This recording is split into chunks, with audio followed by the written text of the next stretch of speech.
Hungary நாட்டின் முதல் கிறிஸ்தவ அரசர். குழந்தைகள் மரணத்திற்கு எதிரான பாதுகாவலர். இவர் ஏழைகள் மேல் கொண்டிருந்த இரக்க செயல்கள் காரணமாகவே இவருடைய கை இன்றும் அழியாமல் இருக்கிறது. புனித ஆசீர்வாதப்பர் துறவற மடங்களை கட்டிக் கொடுத்து மக்களுடைய வாழ்வுக்கு தேவையான சிந்தனைகளை விதைத்து கொண்டே இருந்தவர். ஆம், இன்று நாம் காண இருக்கும் புனிதர் புனித ஹங்கேரி ஸ்டீபன்.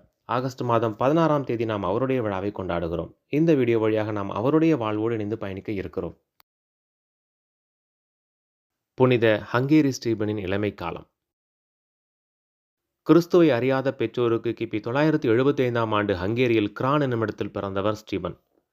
நகரில் மேயராக இருந்த இவருடைய தந்தை சீப்டைன் கெசா தன்னுடைய மகன் ஸ்டீபனுக்கு வைக் என்ற பெயரையே சூட்டியிருந்தார். கிறிஸ்தவ விழுமியங்கள் மீது பின்னாளில் பிடிப்பு ஏற்பட்டதால் கிறிஸ்தவராவதற்கு சீப்டைன் முடிவெடுத்த பொழுது தம்முடைய மகன் வைக்கையும் கிறிஸ்தவராக்க முடிவு செய்தார். அதன்படி கிபி 985ஆம் ஆண்டு வைக்கிற்கு 10 வயது நடந்த பொழுது தந்தையும் மகனும் கிறிஸ்தவர்களானார்கள். பேராயர் புனித அடால்பர்ட் இவர்களுக்கு திருமுழுக்கு கொடுத்தார். அப்பொழுது தன்னுடைய பெயரை ஸ்டீபன் என வைக் மாற்றிக்கொண்டார். அரசராக ஜிசேலா என்ற நங்கையை ஸ்டீபன் 20 வயதில் மணம் முடித்தார். இவருடைய தந்தை சீப்டைன் கிபி 997ஆம் ஆண்டு இறந்த பிறகு தந்தையினுடைய இடத்திலிருந்து ஸ்டீபன் ஆட்சி புரிய ஆரம்பித்தார். நாடு முழுவதையும் கிறிஸ்தவமயமாக்க வேண்டும் என்ற குறிக்கோளோடு செயல்பட்டார். துறவு மடத் தலைவர் அஸ்டிகுஸ் என்பவரை ரோமைக்கு அனுப்பி ஹங்கேரியில் மறை மாவட்டங்கள் மற்றும் பங்குகளை உருவாக்கி நற்செய்தி பணியை விரைவுபடுத்துமாறு திருத்தந்தை 2ஆம் சில்வஸ்டரிடம் கோரிக்கை வைக்க அனுப்பினார். புரட்சிகரமான மாற்றங்கள்.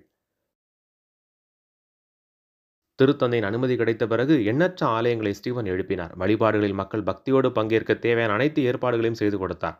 எருசலேமில் துறவு மடம் கட்டினார். திருப்பயணிகள் தங்குவதற்கு வசதியாக ரோமை, ரவன்னா, கான்ஸ்டாண்டினோபிள் ஆகிய இடங்களில் இல்லங்கள் உருவாக்கினார்.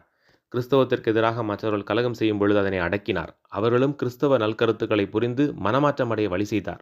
ஆலயங்கள், ஆயர்கள் மற்றும் அருள் பணியாளர்களை மக்களே பாதுகாக்க வேண்டும், அவர்களை பராமரிக்க வேண்டும் என்ற முறையை இவர் ஏற்படுத்தினார். ஆலய வளர்ச்சிக்காக, அருள் பணியாளர்களின் பராமரிப்பிற்காக மற்றும் ஏழைகளுக்காக மக்கள் ஆலயத்திற்கு வரி கொடுக்கும் பழக்கத்தை நடைமுறைப்படுத்தினார்.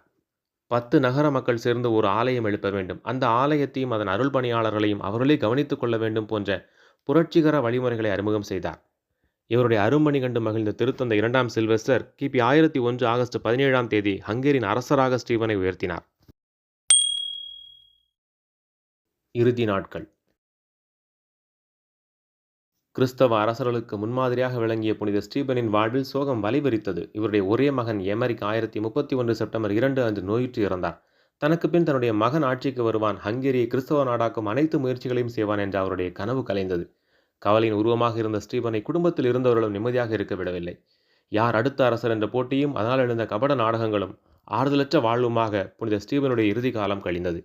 கிபி 1038 ஆகஸ்ட் 15 அன்று விண்ணக வாழ்வில் இணைந்தார். புனித ஸ்டீபன் மற்றும் அவருடைய மகன் எமரிக் ஆகிய இருவரையும் திருத்தந்தை 7ஆம் கிரகோரி கிபி 1083 புனிதராக உயர்த்தினார். அழியாத கை. ஹங்கேரி நாட்டில் காணப்பட்ட பல்வேறு விதமான மூட நம்பிக்கைகளும் அறியாதவைகளும் அகன்று போவதற்கு கடுமையாக உழைத்தவர் புனித ஸ்டீபன். தன்னுடைய தனிப்பட்ட வாழ்விலும் ஒழுக்க நெறிமுறைகளுக்கு அதிக முக்கியத்துவம் அளித்தவர் அவர். இரவு நேரத்தில் ஜெபித்தல், உண்ணா நோன்பு, ஏழை எளியவர்களுக்கு உதவி ஆகியவற்றில் கருத்தூன்றி செயலாற்றினார். பழங்குடியினர், பாமரர்கள் நல்வாழ்விற்கு தேவையான தொடர் செயல்பாடுகளை உருவாக்கி கொண்டே இருந்தார். அன்னை மரியாளை அனைவரும் மாதிரியாக பின்பற்ற வேண்டும் என விரும்பி கேட்டுக்கொண்டிருந்தார். இவர் ஏழைகள் மேல் கொண்டிருந்த இரக்க செயல்கள் காரணமாகவே இவருடைய கை இன்றும் அழியாமல் இருக்கிறது. ஹங்கேரி நாட்டில் கிறிஸ்தவ நம்பிக்கை நிலை பெற்று வளர்வதற்கு இவருடைய பணிவாழ்வே மாபெரும் காரணமாகும். ஆமேன்.